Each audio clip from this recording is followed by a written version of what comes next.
ഇവിടെ എങ്ങനെയാണ് ഇന്ത്യക്ക് ബെനിഫിറ്റ് കിട്ടുക, എങ്ങനെയാണ് ഇന്ത്യക്ക് ഇതിൽ നിന്ന് വലിയൊരു ലാഭം കിട്ടുവാൻ നമുക്ക് പരിശോധിക്കാം. അതൊരു പോസിബിലിറ്റി മാത്രമാണ്. കാരണം ഇപ്പോൾ ഐഫോൺ ഇങ്ങോട്ട് വരാൻ പോകുന്നു, മാനുഫാക്ചറിംഗ് യൂണിറ്റ് തുടങ്ങാൻ പോകുന്നു എന്ന് ഓൾറെഡി വാർത്തകൾ വന്നു കഴിഞ്ഞിട്ടുണ്ട്. എല്ലാവർക്കും നമസ്കാരം, ഞാൻ അശ്വിൻ. 5 രൂപയുടെ ലേസിന് വേണ്ടിയിട്ട്, അതായത് 5 രൂപയുടെ പൊട്ടറ്റോ ചിപ്സിന് വേണ്ടിയിട്ട് വലിയ യുദ്ധങ്ങൾ നടന്നിട്ടുള്ള ദേശമാണ്. അത്രത്തോളം ചരിത്രമുറങ്ങുന്ന മണ്ണാണ് നമ്മുടെ കേരളം, അല്ലേ?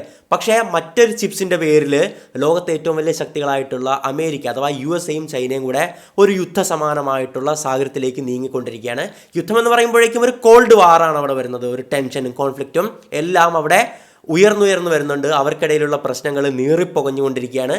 അപ്പോൾ സംഭവം അറിയാവുന്നവർക്ക് അല്ലെങ്കിൽ ഇന്റർനാഷണൽ പൊളിറ്റിക്സ് ഒക്കെ ഫോളോ ചെയ്യുന്നവർക്ക് ഇതെന്താണ് പ്രശ്നം എന്ന് മനസ്സിലായിട്ടുണ്ടാവും, അല്ലേ? അല്ലാതെ ഞാൻ പറയാൻ പോകുന്ന ഏത് ചിപ്സിനെ പറ്റിയാണെന്ന് അറിയാത്തവർ വിചാരിക്കും എന്തോന്നടേ ഈ പറയുന്നത്, അമേരിക്കയും ചൈനയും തമ്മിൽ ചിപ്സിന്റെ പേരിൽ പ്രശ്നമോ, കുറച്ചങ്ങോട്ട് വറുത്ത് കൊടുക്ക് എന്നൊക്കെ തമാശ രൂപേണയൊക്കെ നമുക്ക് ചിന്തിക്കാം, അല്ലേ? പക്ഷേ ഇവിടെ പ്രശ്നക്കാരനായിട്ട് കടന്നു വരുന്ന ചിപ്സ് ഏതാണെന്ന് നോക്കുവാണെങ്കിൽ സെമി കണ്ടക്ടർ ചിപ്സ് ആണ്. സിലിക്കൺ ചിപ്സ് എന്നൊക്കെ നമ്മൾ കേട്ടിട്ടുണ്ടാവും, അല്ലേ? സിലിക്കൺ ചിപ്പ് എന്നൊക്കെ കേട്ടിട്ടുണ്ടാവും. ഈ ചിപ്സ് എന്ന് പറയുന്നത് നമ്മളിന്ന് യൂസ് ചെയ്യുന്ന ഓൾമോസ്റ്റ് എവറി ഇലക്ട്രോണിക് ഡിവൈസിൽ നമുക്ക് കാണാൻ സാധിക്കും. സ്മാർട്ട് വാച്ചുകൾ, ക്യാമറ, അതുപോലെ കമ്പ്യൂട്ടർ, ലാപ്ടോപ്പ്, AC-യുടെ കൺട്രോൾ, അതുപോലെ തന്നെ നമ്മുടെ വാഷിംഗ് മെഷീനൊക്കെ ഇന്ന് വലിയൊരു ഇലക്ട്രോണിക് കൺട്രോൾ അതിൻ്റെ അകത്തുണ്ടല്ലേ, അതിൻ്റെ അകത്ത് ചിപ്പുണ്ട്. CFL എന്ന് പറയുന്നത് സ്മാർട്ട് CFL ആണ്, അതിൻ്റെ അകത്ത് ചിപ്പുണ്ട്. അപ്പോൾ ചിപ്പില്ലാതെ ഇന്നത്തെ ടെക്നോളജി മേഖലയ്ക്ക് മുമ്പോട്ട് പോകാൻ പറ്റത്തില്ല. ഇന്ന് എല്ലാ കാറിലും ഇലക്ട്രോണിക് ചിപ്പുണ്ട്. കാരണം കാറിലൊക്കെ ഒരുപാട് ഡിജിറ്റൽ സാങ്കേതിക വിദ്യ വന്നിട്ടുണ്ടല്ലേ. മാത്രമല്ല വെതർ ഫോർകാസ്റ്റിംഗ്, അതുപോലെ തന്നെ വലിയ വലിയ സ്ഥാപനങ്ങൾക്ക് എല്ലാം ചിപ്പ് വളരെ അത്യാവശ്യമായിട്ടുള്ള ഒന്നാണ്. നമ്മുടെ ഈ ഒരു ടോപ്പിക്കിൽ ഇവിടെ പ്രതിപാദിച്ചിട്ടുള്ള സെമി കണ്ടക്ടർ ചിപ്പ് എന്താണ് ഡീറ്റെയിൽഡ് ആയിട്ട് അതിൻ്റെ ഫിസിക്സ് ലെവലിൽ, സയന്റിഫിക് ലെവലുകൾ നമുക്ക് അറിയേണ്ട കാര്യമില്ല. ജസ്റ്റ് നമ്മൾ ഇന്ന് ചുറ്റും കാണുന്ന ഓൾമോസ്റ്റ് എല്ലാ ഇലക്ട്രോണിക് ഡിവൈസുകളിൽ ഉപയോഗിക്കുന്ന ഒരു കുഞ്ഞൻ സുന ആപ്ലിക്കേഷൻ എന്ന് ജസ്റ്റ് ചിന്തിച്ചാൽ മതി. അപ്പോൾ വലിയൊരു പ്രതിസന്ധിയെ പറ്റിയാണ് പറയാൻ പോകുന്നത്, അല്ലേ? പക്ഷേ അതിനു മുമ്പ് ഒരു കാര്യം ചോദിക്കുകയാണത്, വലിയ വലിയ പ്രതിസന്ധികൾ വരുമ്പോഴേക്കും ലോകരാജ്യങ്ങൾ എങ്ങനെയാണ് അതിനെ നേരിടുന്നത്? 2008 ആഗോള പ്രതിസന്ധി മുതൽ 2020 കൊറോണ പ്രതിസന്ധി വരെ ലോകരാജ്യങ്ങളെ അതോടൊപ്പം നമ്മുടെ ഇന്ത്യയും ബാധിച്ചിട്ടുണ്ടായിരുന്നല്ലേ. ഞാനൊരു അടിപൊളി പുസ്തകം പരിചയപ്പെടുത്താൻ ആഗ്രഹിക്കുന്നത് ദ ഇന്ത്യ വേയാണ്. ഇതിൻ്റെ രചയിതാവ് എന്നുള്ളത് മറ്റാരുമല്ല, നമ്മുടെ കേന്ദ്ര വിദേശകാര്യമന്ത്രിയായിട്ടുള്ള S. ജയശങ്കറാണ്. ഈ പ്രതിസന്ധികളൊക്കെ എങ്ങനെയാണ് നമ്മൾ മറികടന്നതെന്ന് വളരെ വ്യക്തമായിട്ട് പറയുന്നുണ്ട്. ഈ ബുക്ക് മാർക്കറ്റിൽ നിന്ന് മേടിക്കണമെങ്കിൽ 300-400 രൂപ വരും. പക്ഷേ ഇതിൻ്റെ ഓഡിയോ ബുക്ക് ഉൾപ്പെടെ 50,000-ഓളം വില വരുന്ന പുസ്തകങ്ങളുടെ ഓഡിയോ ബുക്ക് നിങ്ങൾക്ക് വെറും 199 രൂപയ്ക്ക് ഇന്ത്യയിലെ ലാർജസ്റ്റ് ഓഡിയോ ബുക്ക് പ്ലാറ്റ്ഫോം ആയിട്ടുള്ള കുക്ക് ഓഫ് നിന്ന് ലഭിക്കുന്നതായിരിക്കും. അതിന് വേണ്ടിയിട്ട് കുക്ക് ഓഫ് എമ്മിൻ്റെ ലിങ്ക് ഞാൻ ഡിസ്ക്രിപ്ഷൻ ബോക്സിലും അതുപോലെ തന്നെ കമന്റ് ബോക്സിലും പിൻ ചെയ്ത് വെച്ചേക്കാം. അത് ക്ലിക്ക് ചെയ്ത് ഡൗൺലോഡ് ചെയ്ത് ഇൻസ്റ്റാൾ ചെയ്യുക. അതിനുശേഷം ഇവിടെ കാണുന്ന കൂപ്പൺ കോഡായിട്ടുള്ള ദീപാവലി 15 എൻ്റർ ചെയ്യുക. സാധാരണ ഇതിൽ കുക്ക് ഓഫ് എമ്മിൻ്റെ വാർഷിക വരിസംഖ്യ 399 പക്ഷേ ഈ ഒരു കോഡ് എൻ്റർ ചെയ്യുകയാണെങ്കിൽ 50% ഓഫ്, അതായത് 199 രൂപയ്ക്ക് നമുക്ക് ഒരു വർഷത്തേക്ക് സബ്സ്ക്രിപ്ഷൻ ലഭിക്കുന്നതായിരിക്കും. കൂടാതെ ഇപ്പോൾ 10 ലക്ഷം വില വരുന്ന സമ്മാനങ്ങൾ നേടാൻ അവസരമുണ്ട്. Car, gold coin, Hotstar vouchers, അങ്ങനെ ഒട്ടനവധി സമ്മാനങ്ങൾ. കൂടുതൽ അറിയാൻ ഇത് ഡൗൺലോഡ് ചെയ്ത് നോക്കുക. അതോടൊപ്പം ഇതിനകത്ത് ഒരുപാട് ഫീച്ചേഴ്സ് വരുന്നുണ്ട്. നമുക്ക് സ്ലീപ്പർ ടൈമർ സെറ്റ് ചെയ്യാം, ഓഡിയോ ഡൗൺലോഡ് ചെയ്യാം, നോട്ടുകൾ ആഡ് ചെയ്യാം, ഓഡിയോ പ്ലേയിങ് സ്പീഡ് അഡ്ജസ്റ്റ് ചെയ്യാം. അപ്പോൾ എന്തായാലും ദീപാവലിയൊക്കെ അല്ലേ, ഈ ദീപാവലിക്ക് വിജയത്തിന്റെ ദീപം തെളിക്കൂ. നമ്മുടെ വിഷയത്തിലേക്ക് തിരികെ വരാം. ഈ ഒരു സെമി കണ്ടക്ടർ ചിപ്പുമായി ബന്ധപ്പെട്ട് ഇപ്പോൾ US-ന്റെയും ചൈനയുടെ ഇടയിൽ നിൽക്കുന്ന പ്രശ്നം എന്താണെന്ന് നോക്കുവാണെങ്കിൽ, ഇത്രയും നാൾ ഭൂരിഭാഗം നമ്മൾ ഉപയോഗിക്കുന്ന 80% സെമി കണ്ടക്ടർ ചിപ്പുകളും നിർമ്മിക്കപ്പെടുന്നത് ചൈനയിലാണ്. പക്ഷേ നമ്മൾ മനസ്സിലാക്കേണ്ട കാര്യം എന്ന് പറഞ്ഞു കഴിഞ്ഞാൽ, ഇത് ഉണ്ടാക്കാൻ ഉപയോഗിക്കുന്ന അത്യാധുനിക ടെക്നോളജി ഉണ്ടല്ലോ, അതിൽ ഉപയോഗിക്കുന്ന മെഷീൻസ് ഉണ്ട്, ഒക്കെ പ്രധാനമായിട്ട് സപ്ലൈ ചെയ്യുന്നത് ആരാന്ന് നോക്കുവാണെങ്കിൽ US ആണ്. അതായത് ചൈനയിൽ സെമി കണ്ടക്ടർ ചിപ്പ് ഉൽപ്പാദിപ്പിക്കപ്പെടുവാണ് ഏറ്റവും കൂടുതൽ, അവിടെയാണ് മാനുഫാക്ചർ ചെയ്യുന്നത് എന്നുള്ളത് വസ്തുതാപരമായിട്ടുള്ള കാര്യമാണ്. പക്ഷേ അത് ഉൽപ്പാദിപ്പിക്കാനുള്ള മെഷീൻസ് മെയിൻലി സപ്ലൈ ചെയ്യുന്നത് US ആണ്. 128 ലെയറുള്ള സെമി കണ്ടക്ടർ ചിപ്പ് വരെ ഉൽപ്പാദിപ്പിക്കാനുള്ള മെഷീൻസ് US ആണ് പ്രൊഡ്യൂസ് ചെയ്യുന്നത്. അതാണ് ചൈനയ്ക്ക് കൊടുക്കുന്നത്. അതില്ലാണ്ട് ഈ പറഞ്ഞ ചൈനയ്ക്ക് ഒരു പണിയും നടക്കത്തില്ല. അപ്പോൾ US ചിന്തിക്കുന്ന കാര്യം എന്തെന്ന് കഴിഞ്ഞാൽ, നമ്മൾ കഴിഞ്ഞ കുറച്ച് വർഷത്തെ അവസ്ഥ എടുത്ത് നോക്കുകയാണെങ്കിൽ, അല്ലെങ്കിൽ അതിന് മുമ്പത്തെ അവസ്ഥ എടുത്ത് നോക്കുകയാണെങ്കിൽ, ചൈന എന്ന് പറയുന്നത് സാധാരണ ഒരു രാജ്യമായിരുന്നില്ല. പക്ഷേ ഈ കുറച്ച് ടൈം പീരീഡിനുള്ളിൽ അവർ ഏറ്റവും ഉയർന്ന ലോകശക്തിയായിട്ട് മാറിക്കൊണ്ടിരിക്കുകയാണ്. US-ന്റെ തൊട്ട് താഴെ എത്തി, അല്ലെങ്കിൽ US-നോട് ഒരേ ലെവലിൽ ഇപ്പോൾ പോകുന്നു എന്നൊരവസ്ഥയെത്തി. ഇനി കുറച്ചുകൂടെ കഴിഞ്ഞ് കഴിഞ്ഞാൽ US-നെ എല്ലാ മേഖലയിലും കടത്തിവെട്ടി പോകുമല്ലേ. ഇതിൽ പ്രധാനമായിട്ട് US നോക്കുന്നത് ചൈന ഒരിക്കലും അവരുടെ മുകളിൽ വളരാൻ അനുവദിച്ചുകൂടാ. ഇപ്പോൾ നമ്മൾ ചിന്തിക്കും അത് നമ്മുടെ ഈഗോ ക്ലാഷ് പോലെയല്ലേ, എൻ്റെ അപ്പുറത്തെ വീട്ടിൽ അവനെ വളരാൻ സമ്മതിച്ചുകൂടാ, അങ്ങനെ ചിന്തിക്കുന്ന പോലെയല്ല. ഒരിക്കലുമല്ല. ഇന്റർനാഷണൽ പൊളിറ്റിക്സിൽ ഇതൊക്കെ മസ്റ്റ് ആയിട്ടുള്ള കാര്യമാണ്. ഇല്ലെങ്കിൽ ചൈന അമേരിക്കയുടെ തലയിൽ കയറിയിരിക്കുന്ന അവസ്ഥ വരെ എത്തുമെന്ന് അവർക്കറിയാം. അതുകൊണ്ട് സ്ട്രാറ്റജിക് പ്ലാനിങ്സ് ആണ് ഇത്. ഒരിക്കലും ഈഗോ ക്ലാഷ് പോലെ നമ്മൾ കാണേണ്ട കാര്യമില്ല. അപ്പോൾ USA പ്രധാനമായിട്ടും ചിന്തിക്കുന്നത് ഈ ഒരു സെമി കണ്ടക്ടർ മേഖലയിൽ നമ്മുടെ ഒരുപാട് സ്വത്തും കാര്യങ്ങളും ഒരുപാട് പവറും എല്ലാം ചൈനയിലേക്ക് പോയിക്കൊണ്ടിരിക്കുകയാണ്, അല്ലേ? അപ്പോൾ അത് നമുക്ക് തിരിച്ചു പിടിക്കണം. അതിന് വേണ്ടിയിട്ട് നമ്മളിപ്പോൾ റെഗുലേഷൻസ് കൊണ്ടുവരാൻ പോവുകയാണ്.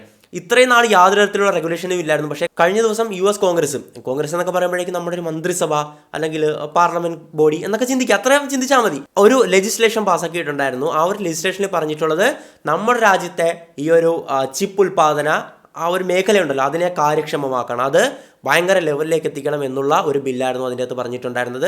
പ്രധാനമായിട്ടും $52 ബില്യൺ സബ്സിഡിയിൽ നമ്മുടെ രാജ്യത്ത് തന്നെ ചെറുകിട വ്യവസായകരുണ്ടല്ലോ അവർക്ക് കൊടുത്ത് അവരെ പ്രോത്സാഹിപ്പിച്ച് അവരെ കൊണ്ട് തന്നെ ഇവിടെ ചിപ്പ് നിർമ്മാണം നടത്തിക്കണം. നമ്മുടെ നാട്ടിൽ ചിപ്പ് ഉൽപ്പാദിപ്പിക്കുക, നമ്മുടെ നാട്ടിലെ കമ്പനീസ് ആ ഒരു ചിപ്പ് തന്നെ ഉപയോഗിക്കുക എന്നുള്ള രീതിയിലേക്ക് അമേരിക്ക മാറിക്കൊണ്ടിരിക്കുകയാണ്. മാത്രമല്ല വേറൊരു കാര്യം പറഞ്ഞിട്ടുണ്ടായിരുന്നത്, ഒരു ചിപ്പ് ഫോർ അലയൻസ്, അതായത് മറ്റ് രാജ്യങ്ങൾക്കൊപ്പം ഈ ചിപ്പ് നിർമ്മിക്കുന്നതും ചിപ്പ് സപ്ലൈ ചെയ്യുന്ന പ്രധാന രാജ്യങ്ങൾ ഏതൊക്കെയാണെന്ന് നോക്കുകയാണെങ്കിൽ സൗത്ത് കൊറിയ, ജപ്പാൻ, തായ്വാൻ എന്ന് പറയുന്നത് വേറൊരു രാജ്യമെന്ന് നമുക്ക് വിളിക്കാൻ പറ്റുമെന്ന് അറിയത്തില്ല, വേറൊരു ഇൻഡിപെൻഡന്റ് ലാൻഡ് ആണല്ലേ, അത് വേറൊരു ചൈനയാണ്. സത്യം പറഞ്ഞു കഴിഞ്ഞാൽ ഇവരൊക്കെയായി ചേർന്ന് കളക്റ്റീവായിട്ടൊരു സ്ട്രാറ്റജിക് പാർട്ട്ണർഷിപ്പ് ഉണ്ടാക്കുക, ഈ ഒരു ചിപ്പ് നിർമ്മാണത്തിനും എക്സ്പോർട്ടിനും ഉപയോഗത്തിനൊക്കെ വേണ്ടിയിട്ട് ഒരു സ്ട്രാറ്റജിക് പാർട്ട്ണർഷിപ്പ് ഉണ്ടാക്കിയിട്ട് നമ്മുടെ മെയിൻലാൻഡ് ചൈനയെ അവിടുന്ന് തുടച്ചു നീക്കുക, ഈ ഒരു മേഖലയിൽ നിന്ന് ഇല്ലാണ്ടാക്കുക എന്നുള്ള സ്ട്രാറ്റജിക് പ്ലാനിംഗ് ആണ് ഇപ്പോൾ അമേരിക്ക മുമ്പോട്ട് വെച്ചിട്ടുള്ളത്. ഇതിൻ്റെ ഭാഗമായിട്ട് രാജ്യത്തെ ചിപ്പ് വ്യവസായം ഭയങ്കര ലെവലിലേക്ക് കൂട്ടുക, അതാണ് നമ്മളിപ്പോൾ സംസാരിച്ചുകൊണ്ടിരുന്നത്. അതിനൊപ്പം അമേരിക്കയുടെ പ്രധാന പദ്ധതി എന്ന് പറഞ്ഞു കഴിഞ്ഞാൽ ഇവിടെ ചിപ്പ് ഉൽപ്പാദനം കൂടിക്കഴിഞ്ഞാൽ അത് ചൈനയെ കാര്യമായിട്ട് ബാധിച്ചെന്ന് വരത്തില്ല. പക്ഷേ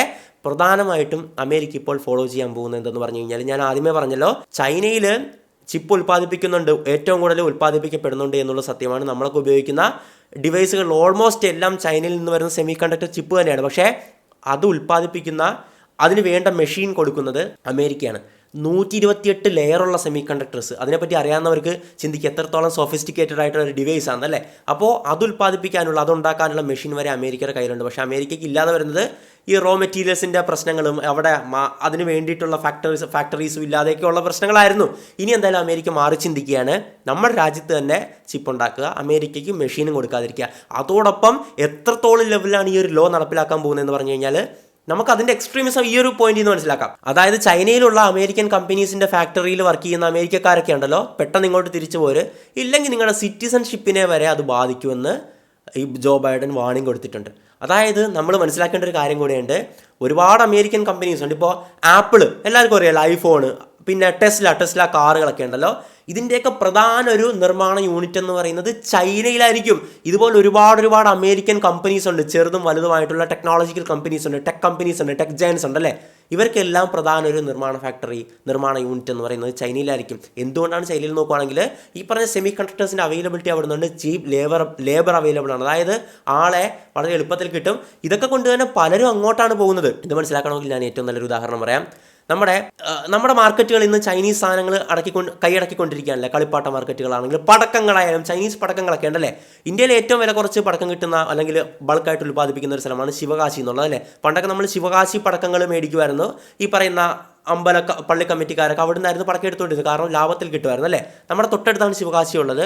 പക്ഷേ എന്നാൽ നിങ്ങൾ മറ്റൊരു കാര്യം കൂടെ ചിന്തിച്ച് നോക്കുക, ചൈനയിൽ ഉൽപ്പാദിപ്പിക്കപ്പെടുന്ന പടക്കങ്ങൾ ഇങ്ങോട്ട് ഇമ്പോർട്ട് ചെയ്ത് വന്ന്, അതായത് എല്ലാത്തരം ഫീസും അതിൻ്റെ ഓരോ സ്റ്റെപ്പിൽ ഓരോ കമ്മീഷനും കഴിഞ്ഞ് അതിന് ഇത്രയും ട്രാവൽ ചെയ്ത് വന്ന് അതിൻ്റെയും ചാർജും കൊടുത്ത് ഇവിടെ ഡിസ്ട്രിബ്യൂട്ടേഴ്സിലൂടെ ചെറിയൊരു കടയിലെത്തി. അപ്പോൾ ഒരുപാട് അതിന് വില ചൈനയിൽ ഉൽപ്പാദിപ്പിക്കുന്നതിനേക്കാളും കൂടിയിട്ടുണ്ടാവും അല്ലേ. എന്നിരുന്നാലും ആ പടക്കം വിറ്റ് കഴിഞ്ഞാൽ ഇവിടുത്തെ പെട്ടിക്കടയിലിരിക്കുന്ന ഒരാൾക്ക് ശിവകാശിയിലെ പടക്കങ്ങൾ വിൽക്കുന്നതിനേക്കാളും ലാഭം കിട്ടുമെന്ന് പറഞ്ഞു കഴിഞ്ഞാൽ നിങ്ങൾ ആലോചിച്ച് നോക്കുക എത്ര ചീപ്പായിട്ടാണ് അവിടെ ഉൽപ്പാദിപ്പിക്കപ്പെടുന്നത്. ഈ ഒരു കാര്യത്തിൽ നിങ്ങൾക്ക് ആ ഒരു സംഭവം മനസ്സിലാക്കാൻ സാധിക്കുന്നതാണ്. അതുകൊണ്ട് തന്നെ ഇപ്പോൾ ആപ്പിൾ ആയാലും ടെസ്ല ആയാലും ഓൾമോസ്റ്റ് എല്ലാ ടെക് ജയൻസും ചെറുതും വലുതുമായിട്ടുള്ള ടെക് കമ്പനീസ് എല്ലാം ചൈനയിൽ ഒരു യൂണിറ്റ് ഇട്ടിട്ടുണ്ട്. അവർക്ക് അതാണ് ലാഭം. സെമി കണ്ടക്ടേഴ്സൊക്കെ അവർ ഡയറക്റ്റ് കിട്ടും, ചീപ്പ് ലേബർ കോസ്റ്റാണ്, നല്ല അന്തരീക്ഷമുണ്ട്, പിന്നെ ഗവൺമെൻറ് സപ്പോർട്ടീവാണ്. അതും എടുത്തു പറയേണ്ട ഒരു കാര്യമാണ്, ഗവൺമെൻറ് നല്ല സപ്പോർട്ടീവാണ് ഇതുപോലത്തെ ടെക് കാര്യങ്ങൾക്ക്. അതുകൊണ്ടൊക്കെ തന്നെ ഈ അമേരിക്കൻ കമ്പനീസ് അവിടെ പോയിട്ട് ഫാക്ടറീസ് ഇട്ടിട്ട് ഒരുപാട് പേര് അവിടെ വർക്ക് ചെയ്യുന്നുണ്ട്. ഒരുപാട് അമേരിക്കക്കാർ USA തന്നെ അവിടെ വർക്ക് ചെയ്യുന്നുണ്ട്. അപ്പോൾ ഗവൺമെൻറ് ഇപ്പോൾ പറഞ്ഞിട്ടുള്ളത് അതുപോലത്തെ കമ്പനീസിലൊക്കെ വർക്ക് ചെയ്യുന്ന US സിറ്റിസൺസ് ഉണ്ടല്ലോ, ഇപ്പോൾ തന്നെ കൂടും എടുത്ത് ഇങ്ങോട്ട് തിരിച്ചു പോരും, ഇല്ലെങ്കിൽ നിങ്ങളുടെ സിറ്റിസൺഷിപ്പിനെ പൗരത്വത്തെ ബാധിക്കുന്ന ലെവലിലേക്ക് കാര്യങ്ങൾ പോകുമെന്ന് പറഞ്ഞു.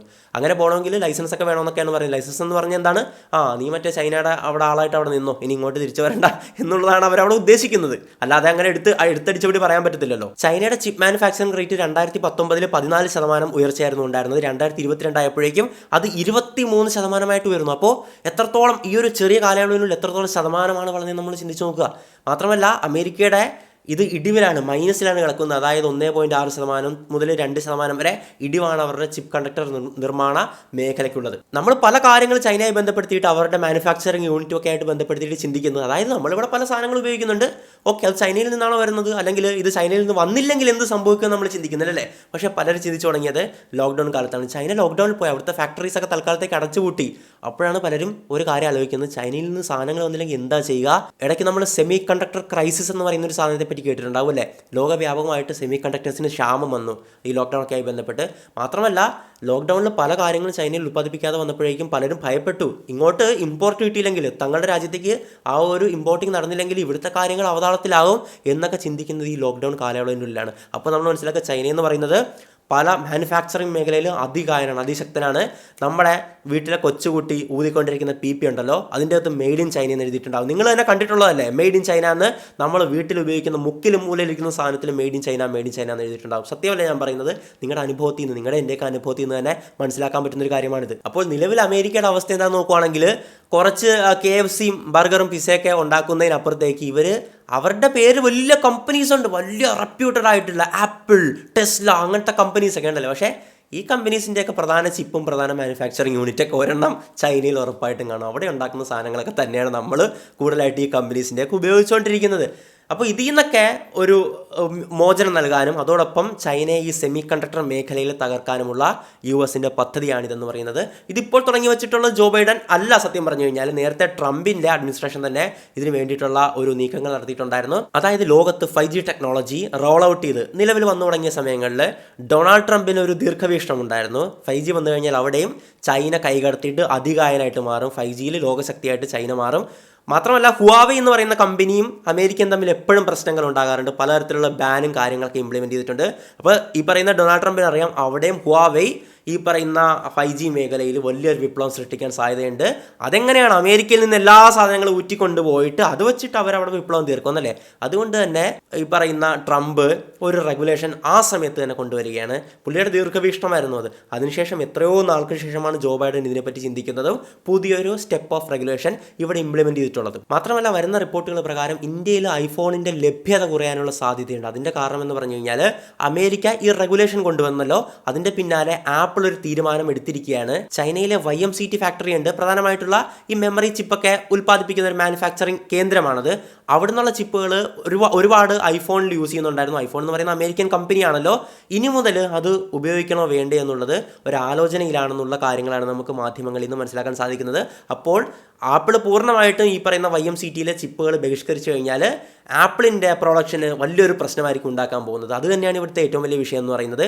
ഇങ്ങനെയൊക്കെ നടക്കുമ്പോഴേക്കും അമേരിക്കൻ കമ്പനീസാണ് ഡൗൺ പോകാൻ പോകുന്നത്. ടെസ്ലയുടെ ജൈജാൻറ്റിക് ഫാക്ടറി ഉള്ളത് എവിടെയാണ്? ചൈനയിലാണ്. ആപ്പിളിൻ്റെ വലിയൊരു ഫാക്ടറി ഉള്ളത് എവിടെയാണ്? ചൈനയിലാണ്. അപ്പോൾ അവിടെ മാനുഫാക്ചറിങ് കുറയുമ്പോഴേക്കും ഇതിൻ്റെയൊക്കെ stock market, share market price അടക്കം ഇടിഞ്ഞ് താഴെ പോരാൻ സാധ്യതയുണ്ട്. അത് ബാധിക്കുന്ന അൾട്ടിമേറ്റ്ലി അമേരിക്ക തന്നെ ആകാൻ സാധ്യതയുണ്ട്. ഇവിടെ എങ്ങനെയാണ് ഇന്ത്യക്ക് ബെനിഫിറ്റ് കിട്ടുക, എങ്ങനെയാണ് ഇന്ത്യക്ക് ഇതിൽ നിന്ന് വലിയൊരു ലാഭം കിട്ടുവാൻ നമുക്ക് പരിശോധിക്കാം. അതൊരു പോസിബിലിറ്റി മാത്രമാണ്. കാരണം ഇങ്ങനെ അമേരിക്ക ഈ ഒരു ചൈനയിലെ മാനുഫാക്ചറിങ് യൂണിറ്റുകളൊക്കെ ബാൻ ചെയ്യുമ്പോൾ, അല്ലെങ്കിൽ ഇനി ചൈനയിൽ തുടർന്നു കഴിഞ്ഞാൽ കാര്യമില്ല എന്ന് അമേരിക്കൻ കമ്പനീസിന് മനസ്സിലാകുമ്പോഴേക്കും അവരെല്ലാം തന്നെ മറ്റ് രാജ്യങ്ങൾ തേടാൻ തുടങ്ങും അല്ലേ. മറ്റ് രാജ്യങ്ങൾ എന്ന് പറഞ്ഞു കഴിഞ്ഞാൽ പ്രധാനമായിട്ട് ഏഷ്യൻ രാജ്യങ്ങളിൽ അവർക്ക് ഒരുപാട് പോസിബിലിറ്റീസ് ഉണ്ട്. ഈ 1980-കളിൽ അല്ലെങ്കിൽ 90-കളിലൊക്കെ നോക്കുവാണെങ്കിൽ ഇന്ത്യ വലിയ ടെക്നോളജി കാര്യമൊന്നും ഇല്ലായിരുന്നു. അതുകൊണ്ട് തന്നെയാണ് പല ഈ കമ്പനീസും ചൈനയിലേക്ക് പോയിട്ടുണ്ടായിരുന്നത്. പക്ഷേ ഇന്ന് നമ്മുടെ രാജ്യത്തില്ലാത്ത ടെക്നോളജികളില്ല, ഇന്ന് നമ്മുടെ രാജ്യത്തില്ലാത്ത എഞ്ചിനീയേഴ്സ് ഇല്ല. നമ്മൾ ISROക്ക് ഏത് ലെവലിലെത്തി നിൽക്കുന്നു എന്നല്ല ആലോചിച്ച് നോക്കുക അല്ലേ. അതുകൊണ്ട് തന്നെ പല കമ്പനീസും ഇന്ത്യയിലേക്ക് വരാനുള്ള സാധ്യതയുണ്ട്. ഇന്ത്യ മാത്രമല്ല തായ്ലാൻഡ്, ഇന്തോനേഷ്യ, ബംഗ്ലാദേശ് തുടങ്ങിയ ഏത് ഏഷ്യൻ കൺട്രീസിലേക്ക് വേണമെങ്കിലും അവർക്ക് എത്തിച്ചേരാം. കാരണം ഒരുപാട് സപ്പോർട്ടുകൾ ഈ രാജ്യങ്ങൾ കൊടുക്കുന്നുണ്ട്. നമ്മുടെ രാജ്യം അതിൻ്റെ ടോപ്പ് ലെവലിൽ തന്നെ നിൽക്കുന്ന ഒരു രാജ്യമാണ്. അപ്പോൾ ഇങ്ങോട്ട് വന്നു കഴിഞ്ഞാൽ ആർക്കാണ് അതിൽ നിന്ന് അൾട്ടിമേറ്റ് മെച്ചമുള്ളത് നോക്കുകയാണെങ്കിൽ നമുക്ക് തന്നെയാണല്ലേ. നമുക്ക് ഇപ്പോൾ ഐഫോൺ ഇങ്ങോട്ട് വരാൻ പോകുന്നു, മാനുഫാക്ചറിങ് യൂണിറ്റ് തുടങ്ങാൻ പോകുന്നു എന്ന് ഓൾറെഡി വാർത്തകൾ വന്നു കഴിഞ്ഞിട്ടുണ്ട്. അപ്പോൾ നമുക്ക് ഐഫോണൊക്കെ വില കുറച്ചിട്ട് മാത്രമല്ല നമ്മുടെ രാജ്യത്തിന് അത് സാമ്പത്തികമായിട്ടും മറ്റ് എക്കോണമിക്കായിട്ടൊക്കെ ഒരുപാട് ബെനിഫിറ്റ് ചെയ്യും. അപ്പോൾ അങ്ങനെയൊക്കെയാണ് കാര്യങ്ങൾ. എന്തായാലും അപ്പോൾ ഇതാണ് US-ൻ്റെയും ചൈനയുടെ ഇടയിൽ നിൽക്കുന്ന ചിപ്പ് പ്രശ്നം, അഥവാ സിലിക്കൺ ചിപ്സിൻ്റെ പ്രശ്നം. 5 രൂപയുടെ ലേസ് പാക്കറ്റിന് വേണ്ടിയിട്ട് യുദ്ധം നടന്ന രാജ്യം ഏതാ? കേരള രാജ്യം. അതൊക്കെ കോമഡി ആയിട്ടുള്ള സാധനമായിരുന്നു ആ ട്രോളുകളൊക്കെ അന്ന് കാണുമ്പോൾ. എന്തായാലും മറ്റൊരു വീഡിയോയിൽ മറ്റുള്ള വിഷയം നമുക്ക് വീണ്ടും കാണാൻ. Madappally signing out.